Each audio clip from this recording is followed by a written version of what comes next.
Here we go, Quasar Markets. Scott BAUER, CEO of Prosper Trading, the man that pretty much wrote the book on options. Scott, how are you, man?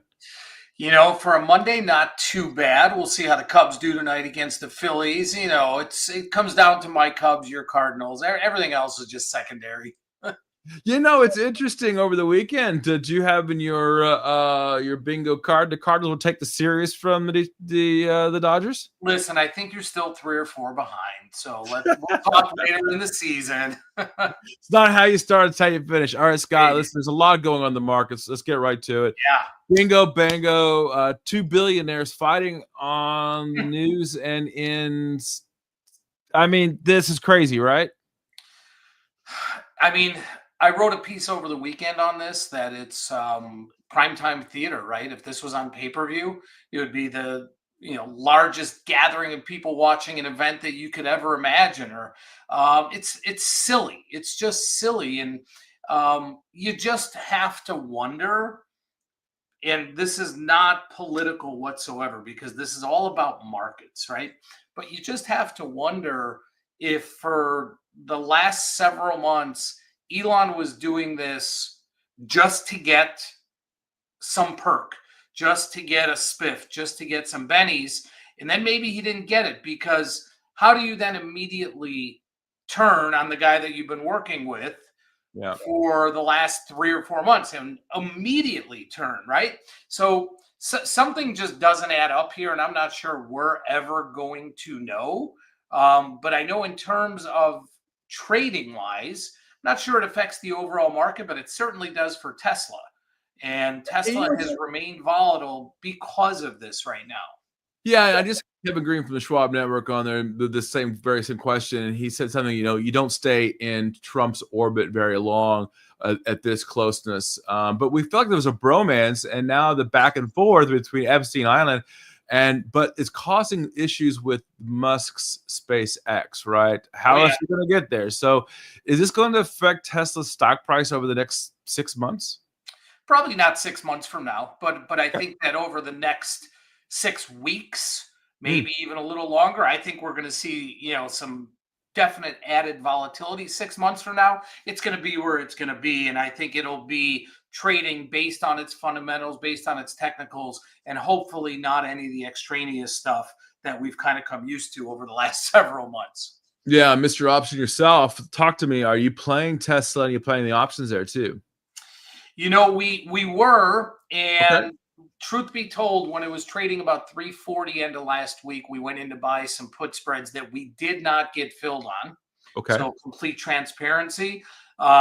Stock's now down. We want to trade 280-ish or something. It was up nicely today. 311. The way to trade Tesla right now is you want to be long premium. When I say long premium, that doesn't necessarily mean be biased to the upside or downside directionally, but volatility, implied volatility in Tesla is incredibly, incredibly cheap for the daily moves that we are getting. So even if you wanted to just play for a move either way, you can buy some iron condors. You can buy some strangles. I think the volatility is way too cheap in there.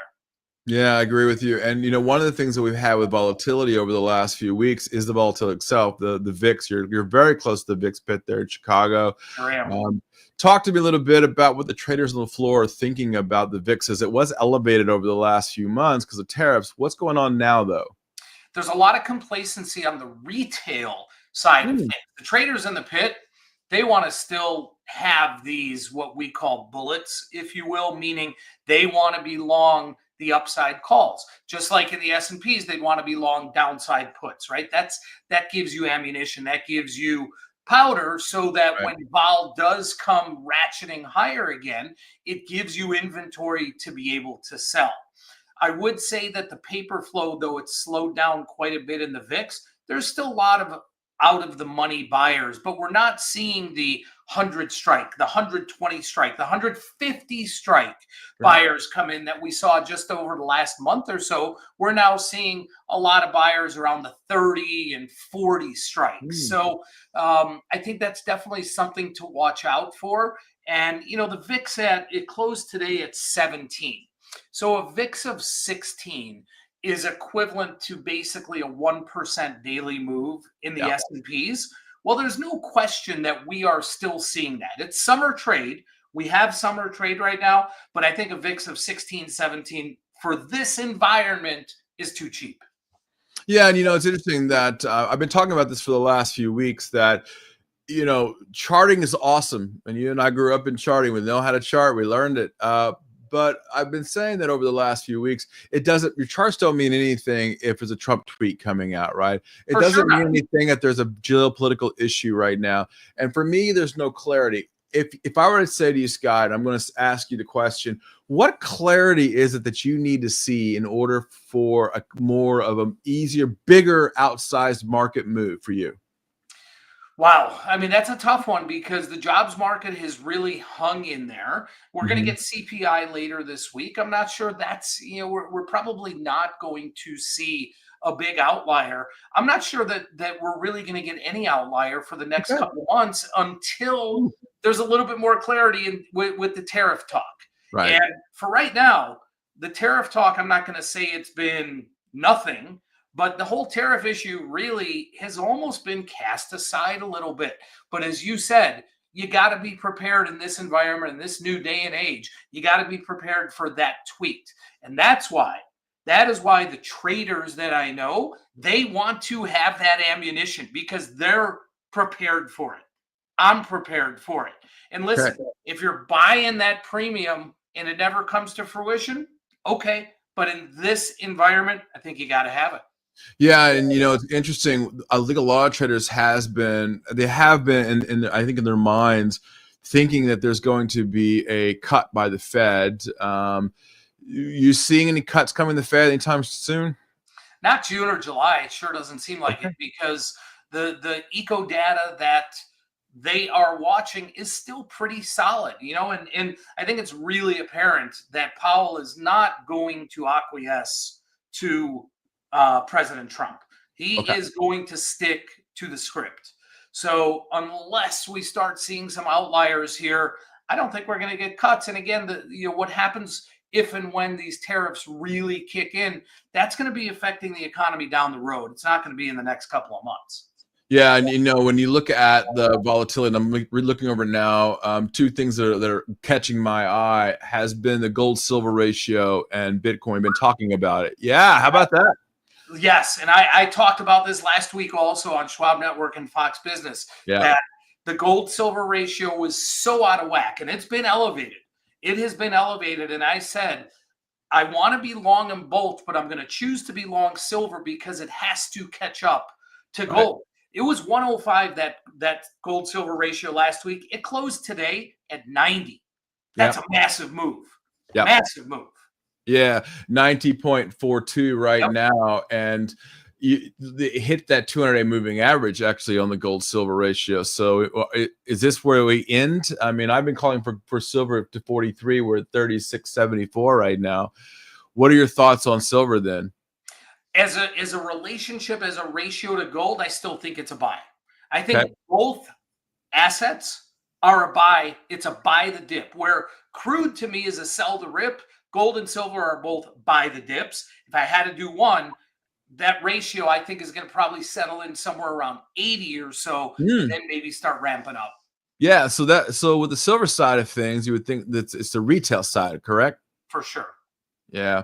All right, let's get to it. The other side of that coin was Bitcoin itself. I just got back from the Bitcoin conference in Vegas. Seemed like everybody was excited.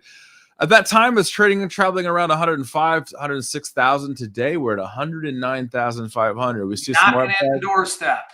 Yeah. We're going to go higher? Knocking at the doorstep. It sure seems like it. And what's real interesting about this move, we had a real calm weekend. And then we get this move today, and the move today was on pretty low volume. And volume and volatility has been really, really low. And when we see these big moves in Bitcoin, it is typically after we have seen consolidation, after we have seen complacency, not during it, which this is. So I still think there's a pretty powerful move ahead. I don't know if that move is up or down. If I had to guess, it is to the upside here. There's a lot of momentum. But, these moves happen after this. Boom. Keep talking there, Scott Bauer. We just hit 110 here. 109,989 on that move to the I upside. think I that love was it. I think that was one of Howard Greenberg's first targets after his entry. What was it, last week at 101 Yeah. half or something? Yeah, our friend Hondo there. All right, let's get to it. One last question before I let you go. Looking forward to the week ahead. I asked a few people already, including Kevin Green of Schwab Network. If you were to pick out a pinpoint of this week, what is it that you're looking for the most to say, okay, this is the catalyst of what I'm looking to invest? Boy, that is so tough. I guess you have to be looking at CPI. Yeah. But for me, I'm probably looking at the 30-year auction, which I Mm, believe is on Wednesday, if I'm Wednesday, not yeah, Wednesday mistaken. afternoon. That's right. Wednesday Um, morning, 11 o'clock. Yeah. let's see how well received it is, because if it is well received, we can get a massive rally. If 30-year rates start coming back down well under 5%, and then we start to see the 10-year maybe back down around 440 or lower, like where it was just a week or so 2 weeks ago, that could really be the catalyst for the equities to take off. So I think, to me, that's probably more important than the inflation data coming And out. do you think the appetite out there for the directs and indirects are pretty high right now? I do. I do. Woo, okay, then there's your answer. Scott Bauer, CEO of Prosper Trading, and unfortunately a Cubs fan. Scott, I'll see you next week, my friend. Thank you, buddy.